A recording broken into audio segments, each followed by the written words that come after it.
Assalamu алейкум, урматтуу айымдар жана мырзалар. Айрымдарыңар айтып атасыңар, товар келбей калды.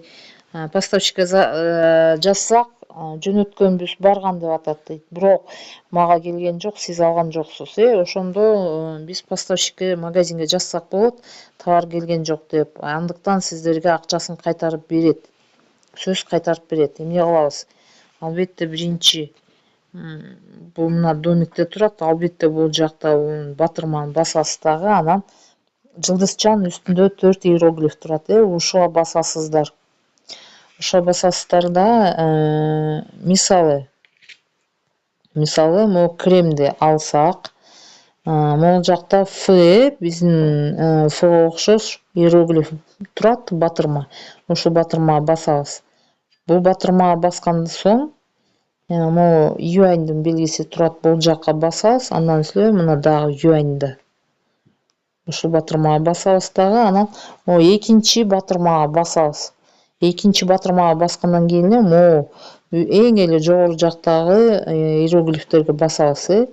Андан соң үчүнчү батырманы басабыз дагы, эң эл жакта другой дегенди басабыз. Анан бул жакка жазасыздар. Мисалы переводчиктин жардамы менен жазабыз.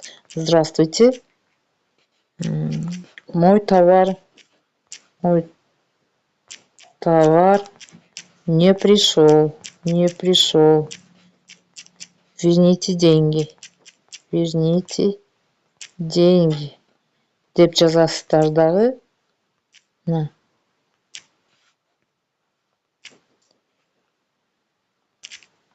Жазасыздар дагы, андан соң эле мына могу кызыл батырмага басасыздар.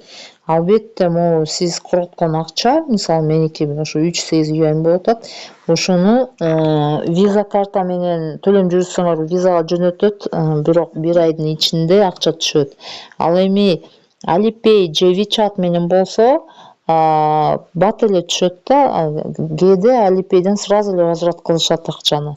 WeChat'та дагы бир аз күтөбүз, бирок сөзсүз түрдө WeChat'ка акча которот да.